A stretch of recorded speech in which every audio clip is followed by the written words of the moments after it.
it's Kayla, and as promised, I am back with part 2 of my awkward/embarrassing blind moments. So if you missed part 1, I will link that video, but in part 1, I talked about awkward moments that I experience on like a regular basis, kind of things that I experience frequently, and in this video, it's going to be more of just a collection of awkward/embarrassing moments. So I won't do another super long intro, I'll just jump right into the stories.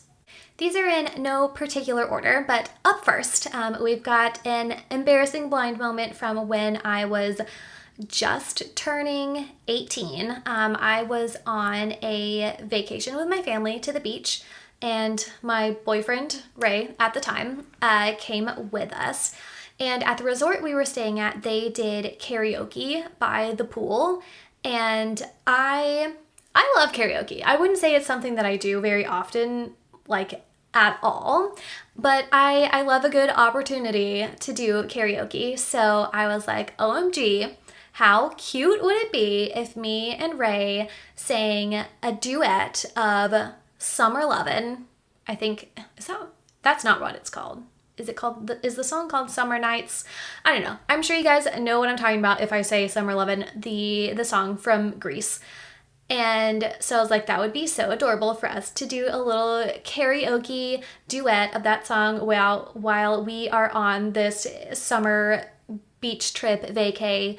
And so with karaoke, I could never see well enough to read the words on the screen, nor could I read them fast enough to read while I'm singing along. No matter how big, no matter how contrast, it wouldn't matter. I'd just never be able to read that fast, to read while I'm singing. So I always would make sure if I was singing karaoke that I knew the song well enough that I didn't need the words. And so I was pretty confident that I knew the words to this song, and I was like, well, it's a duet, so when he sings his lines, it'll kind of prompt me of what my line is next. It'll kind of keep me on track. So because if you can't see the words on the karaoke screen and you're just trying to go off memory, sometimes it's really easy to get lost in the track because there's no markers to know where you are in the song if you get off timing wise and things like that. But I was thinking, since it's a duet, he'll keep me on track. So we go up there, we start singing our duet, and then I realize I do not know the words as well as I thought I did. And so I am kind of like stumbling on my lines a bit. I think there was maybe a line or two I didn't sing because I didn't know what it was. But I was thinking he would just keep going and eventually I'd pick it back up. I'd fill in the gaps. I'd figure it out eventually. But instead, he stopped singing and he's trying to tell me, scoot up so I can see the screen. And you know, he knew about my vision impairment, but I mean, no one really understood the extent. So he thought I just needed to stand closer to it so I could see the words. But he's trying to tell me to scoot up. And I'm trying to tell him, no, it doesn't matter. I still can't read it. And he's still like, just scoot up, just scoot up. And the track is playing this whole time. We're having this little conversation. He's trying to tell me to scoot up. I'm trying to tell him, no, it doesn't matter. Just keep going. Like, just keep singing. I'll pick it up. And he's not doing it. He's not continuing to sing. We're just having this little conversation that's almost turning into an argument while the karaoke track is playing because I'm trying to tell him I still can't sing it, just keep going, and he's not. So eventually, like, I was so flustered, I just put my mic back on the stand and walked away in the middle of the track because I did not know what to do and I was so flustered, and he was not listening to me when I was telling him, just keep singing your lines, I'll pick it up eventually. And I was humiliated, like absolutely humiliated for just not only, it wasn't as much of not knowing the words to the song, but it was just having this little argument in the middle of the song and it's just having to leave. I would have rather just finished it out and not known all the lines, but I just didn't know what to do. So this next story is when I was a sophomore in college. I was taking a behavioral neuroscience class, and the professor of that class was just a little odd. And one day after class, I was packing up my stuff, and everyone else had left. Everyone always packs up quicker than I do. I don't know why I'm so slow, but I'm putting my stuff in my backpack, unfold my cane, and me and the professor are like chit-chatting a little bit, I think. I really do not remember what we were talking about or what led up to this point, but at some point in our little chit-chat, he starts crying. Literally crying, and says, "The first time I saw you, I was so angry with God. I was like, why, God, why would you do that to such a nice looking girl?" Referring to me being blind. I was so caught off guard, not only from what he was saying of being angry with God for doing this horrible thing to me. Why would you make someone blind?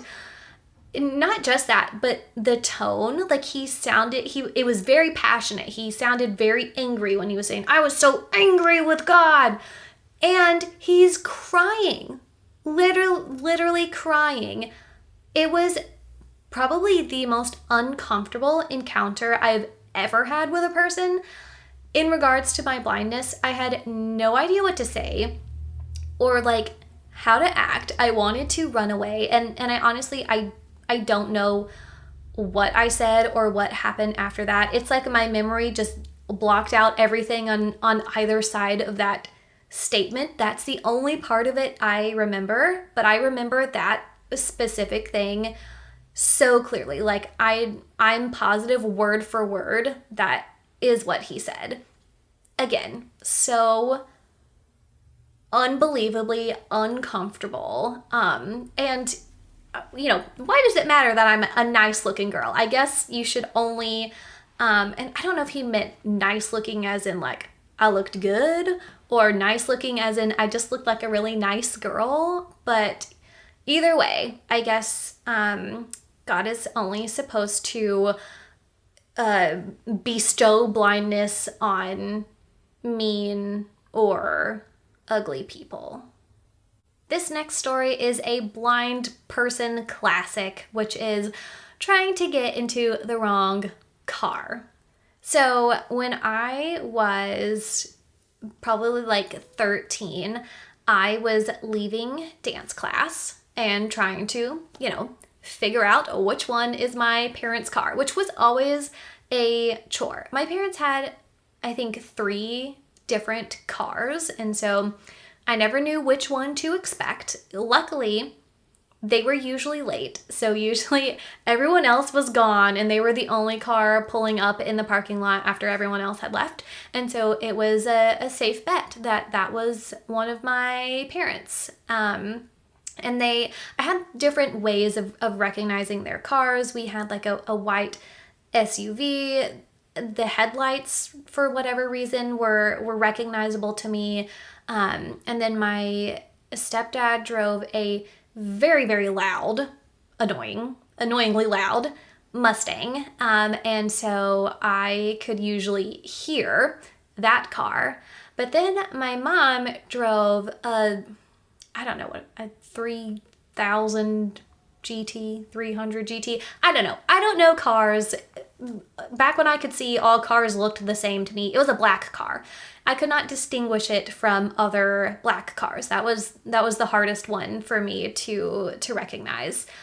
So I was walking out of dance class and I see a black car and I'm thinking, maybe that's my mom's car, but I'm not sure. So I'm just kind of slowly walk up to the side of it. So I walk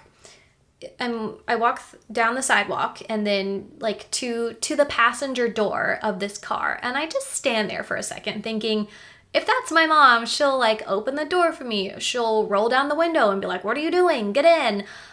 But a lady opens the door and she's like, Can I help you? Or is everything okay? Or something. I think she said, are you okay? Is everything okay? Something like that. And I was just like, oh yeah, no, I'm fine. You know, just trying to play it off because like I've mentioned in past videos, I used to try very, very hard to hide my vision impairment. So, you know, I was always trying to just like play off these moments. And then the girl that I was in my dance class, whose parents that was, she walked up and at that moment it was like, what's going on? And I was just kind of like, oh, nothing. I don't know what I said, but I think I just kind of like wandered off and then started wandering through the parking lot trying to play it off like I'm just casually wandering by all of these cars. I'm not doing anything weird. I wasn't trying to get into your car. I didn't think you were my mom. And I was so embarrassed because, you know, I was 13. When you're 13, everything is embarrassing. Just like forgetting to wear earrings with my outfit was embarrassing at that age. So anything related to my blindness and being awkward just like felt like the most humiliating thing ever.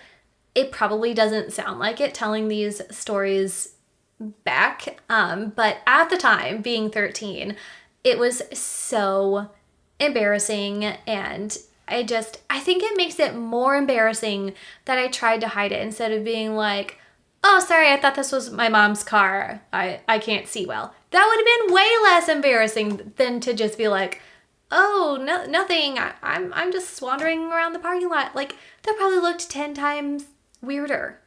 This next story, I think I was about 16, and we had this local skate park / concert venue that we used to go to all the time. We saw all kinds of alternative bands that we were really into around that time there.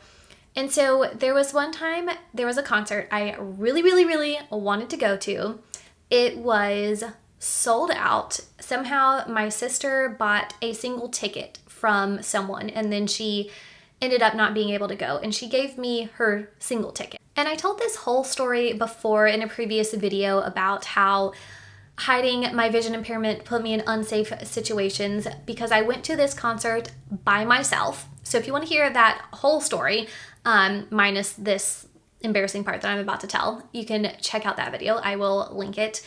But I went to this concert by myself, and I met up with my cousin's friend that like I kind of knew, but not really. I don't even know if she knew that I was legally blind. I'm not sure. But anyways, after the concert, the band members would a lot of times hang out outside by their tour buses. You could get like autographs and pictures with people from the bands. We did that all the time. I've met a lot of people from the bands that I used to listen to in high school. It was pretty awesome, actually. But anyways, so one of the bands there that I was really excited about seeing was A Rocket to the Moon, and we were sitting outside. I was sitting with my cousin's friend, Emily. I'm just name dropping everyone in this video. It's fine. And so me and Emily were sitting outside after it was over. I think I was waiting for my mom to come pick me up. And this singer from A Rocket to the Moon was walking around, and I'm like, oh my gosh, I need to take a picture with him. So I walk up to him and I'm like, hi, will you take a picture with me? And he says, sure. And so I turn around and I hold my digital camera out, because this is like 2008. I hold out my camera and I say, Emily, will you take our picture? Emily, will you take our picture? No answer. There is no Emily there. I don't know where she went. And so I'm just talking to the air. And so this guy just flags down these people walking by, and he was like, hey, will y'all take our picture? So someone else took our picture. I was so embarrassed that in front of this, I don't know, I use the term famous loosely. I don't think he was famous, but these bands weren't nobodies. They weren't just like local nobody bands.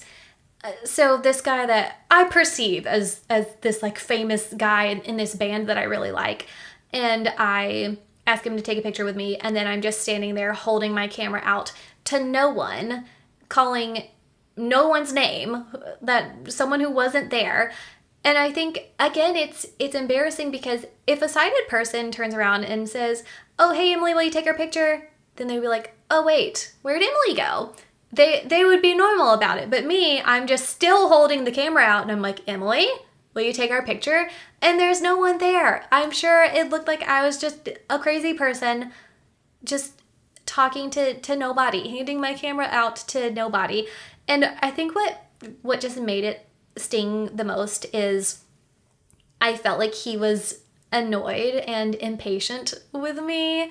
I don't know if that's true. I don't know if I just perceived that because, again, I was 16, and when you are a teenager and something embarrassing happens, you feel like it's the end of the world and it feels like super humiliating, and it may have just felt like he was annoyed and impatient with me. I don't know if that's true. It could have been, but then it just like really hurt my feelings that this guy from this band that I really liked seemed impatient and annoyed with me because I was like wasting his time. We were just like standing there posed for this picture with no one around to take it. And I actually have another embarrassing photo taking moment at that same venue. I was, I think, 17. I was with my sister and we were there to see the Scene Aesthetic. That's like the main band that we were there to see. But then there were a few bands opening for them that I also liked that I don't remember who they were now, but at the time I think I did like them enough. And so there was one of the guys from one of the bands, I don't know who, and I was like, ooh, I want to take a picture with him. So me and my sister walk up to him. He's just standing by himself. There's not like a photo line or anything. He's just standing there. And so I walk up to him and I say, hi, will you take a picture with me? And this is a classic thing that used to happen to me all the time because my right eye is like a little bit of a lazy eye. And so when I ask him, will you take a picture with me? He looks to his right. Or I guess if it's my right eye, maybe he's looking to his left. I always get confused with mirror images. I don't know if that's like a blind thing or not, but it confuses me. We'll just say he looks to the right. And so he looks to the right and looks back at me and looks to the right and looks back at me like he cannot figure out who I'm talking to. And I'm telling you, this used to happen to me all the time, but this was the longest I think anyone has ever been confused about me talking to them. It seemed like this went on forever for him, like looking to the side, looking at me, looking to the side, looking at me. It was painful. It was painful. It went on forever. And at that time, I didn't know how to make it better, because if he can't tell that I am looking at him, he's not going to tell I'm looking at him if I say, you, I'm looking at you. I didn't know his name. That would have been helpful. Usually even nowadays when I talk to someone, I usually try to address them by name so people know that I'm talking to them, because I know it's hard for them to tell just by eye contact because I cannot make eye contact. So if I had known his name, I could have been like, blank, will you take a picture with me? But I didn't know his name and I didn't know how to say, you, I'm talking to you. So I was just standing there, just awkwardly standing there, expectantly with my camera in my hand. And eventually his bandmate or someone got his attention and they were like, Jordan. And he looked at them and then he looks back at me and he's like, oh yeah, let's take a picture. And at that point I was so embarrassed and like frustrated with him because there was no one else around. I felt like it was obvious that I was talking to him, even though it didn't look like I was. And he's never heard of someone with a lazy eye before. I don't think that is just that uncommon. And so I don't know if his bandmate or maybe it was their merch guy or whoever, I don't know if they like mouthed something to him or like pointed out. I don't know exactly what happened, but eventually someone helped him out to let him know that I was asking him to take a picture, but it was just painful. I felt like I was standing there. Time stood still. All right, next up is something that used to happen to me somewhat semi-frequently, and which is talking about people and then they're right there. I didn't see them, they're right beside me, they're right behind me. This used to happen to me quite a bit in high school. I would be talking about someone and they were right there in the hallway. And it used to happen to me at my first job out of college. We really did not like our boss. She was just not a great person. Maybe that's a little harsh. She was not a great boss. And so me and my coworkers really had this common enemy bond, and we would talk crap about our boss quite a bit at work. And it always happened to me that I would be saying something about her and then she would walk up right behind me. It used to happen all the time. Luckily, she never said anything. I don't know if she just like pretended that she didn't hear me or if she actually didn't hear me, but I never got reprimanded or anything about it. But I think since then I've learned my lesson to not talk badly about people when you're out in public, or especially in a place that they are likely to be. Like my boss was likely to be at my work. She was always there. So yeah, I learned my lesson with that. And so one embarrassing time like this sticks out to me in particular. Well, I guess it's not exactly like that, but it in a similar boat. So I was 14, I was a freshman in high school, and I had just gotten myself a brand spanking new high school boyfriend, my first one. And he played guitar and sang. What a dreamboat for 14-year-old me. It was magical. Anyways, so I'm pretty sure he had asked me to be his girlfriend, like literally that day. So when I say brand spanking new, I mean brand new. I think we had been in school for maybe 2 or 3 weeks. So me and my sister were at school, and it was a little bit after school had let out. We were going to the county fair that day, and so my mom was just like picking us up a little bit later. And so we were just kind of hanging out. There wasn't really a lot of people in the school left. And so we were walking down the hallway, and she tells me, "Oh, by the way, you missed it. Gordon," who that was my high school boyfriend. Gordon played a song on his guitar and sang to a few people after band class. He's really good. And I was like, "Oh man, I missed that. I want to see Gordon." I said it in that exact little whiny baby way. And then who shall appear in the school hallway but Gordon? Like literally right as I said that, right after I finished whining his name, I turn and look and he's right there. And he's like, "Oh, hey." And I'm like, "Oh, hi." Like I didn't do anything. I wasn't just whining your name like a toddler. He had to have heard me. There's no way that he did not hear me. And I cannot imagine how red my face must have been. I probably looked like a legit tomato. But I guess he pretended like he did not hear me, and then he was like, "Oh, hey, I've been working on this new song. I want to play it for you." So then he played the song just for me. So I guess good thing I missed it when he played it for everyone after band class, because I got a private performance.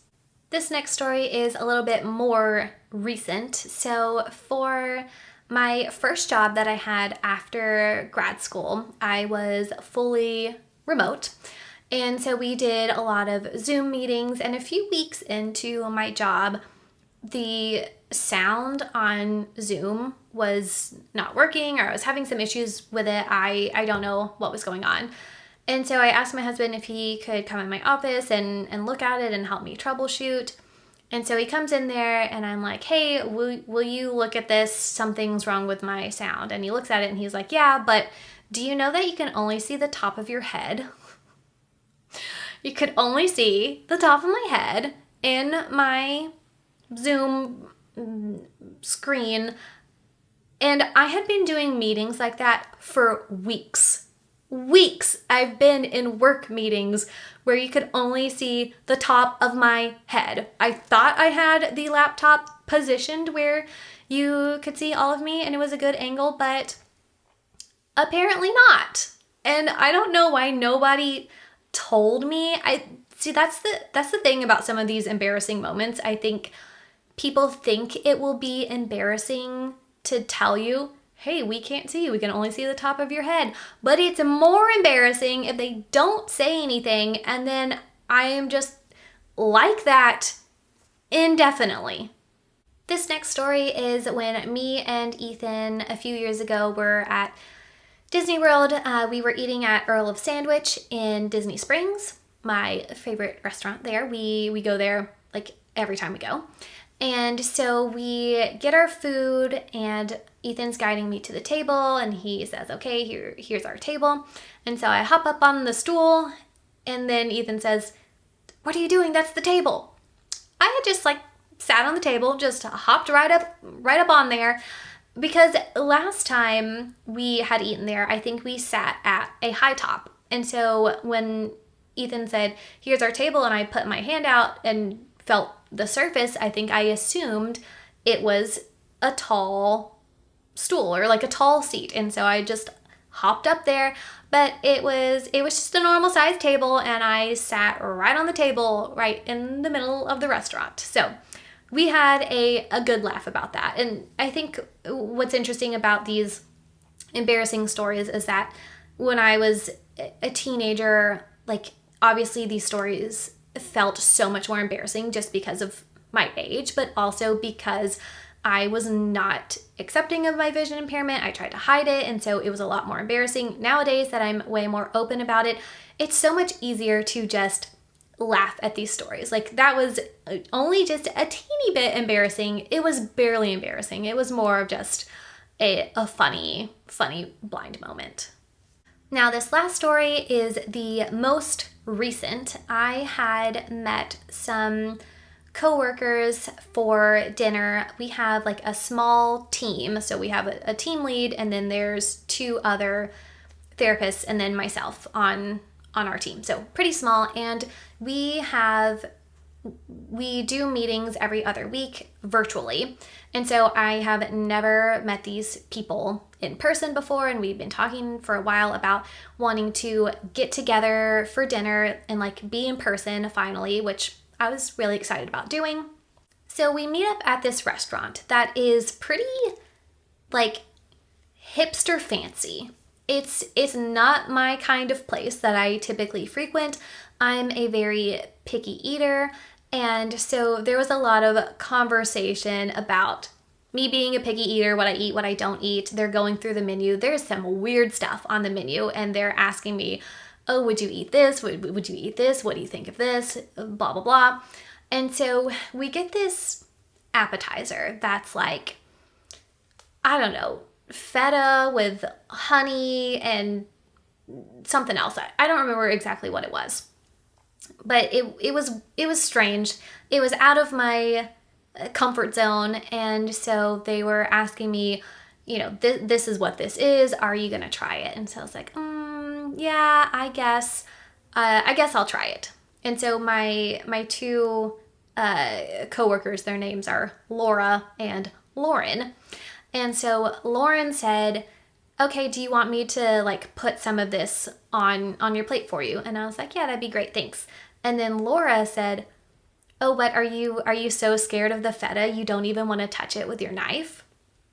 And then I realized at that moment, Laura doesn't know that I'm blind because she started after me. So when I first came on the team, I told people that I was blind when I was introducing myself, and then it's just never come up since then, I guess. And since we're always virtual, and then Laura came in after I was already seated. So I already came in with my cane, folded it up. It was under my chair. And so she didn't know that I was blind. And so when she said that about me being scared of the cheese, I was like, oh, Laura, I don't think you you know that I'm blind? And she was like, oh my gosh, no, I did not know that. And so we had a little giggle about that. And this story, it's, even though I'm including it in this video, I was not embarrassed. I didn't think this was awkward. I think this was just kind of a funny story. And again, just illustrates now being more open about my blindness. I'm a lot less embarrassed. If this had happened to me, 10 years ago, I probably would have wanted to crawl under the table, but it was fine. Like, I was not embarrassed at all. I thought it was funny. We had a good laugh about it. Maybe it makes her list of embarrassing moments of like the time she accused someone of being afraid of cheese because she didn't know that they were blind. I mean, I'm not saying that she should be embarrassed or awkward. Like, I don't blame her at all. It was fine. I just think that it was kind of funny. Also wanted to include here at the end a little funny anecdote, less of an embarrassing moment and more of a funny anecdote, which is when I was younger. And when I say younger, I mean, I thought this my whole life until I was probably like 28. But when people would talk about like flipping someone the bird or like flipping someone off, and when you're a kid, people would say, oh, that means you stick up your middle finger at someone. And so when they said you stick up your middle finger at someone, I thought it meant you point your middle finger at them. Like so. Just point it right at the person. I didn't know they meant you point it up. It goes up towards the ceiling. I did not know that, like I said, until I was probably 28. And luckily, I don't think I have ever tried to flip someone off. That's just not something that I do. So I don't think I ever actually did that. But if I did, that would have been really awkward because I would have been doing it wrong. Anyways, those are all of my stories. I hope you guys liked this video. As always, I love to hear your blind, awkward, embarrassing stories. So share those in the comments below, and I will see you guys next time.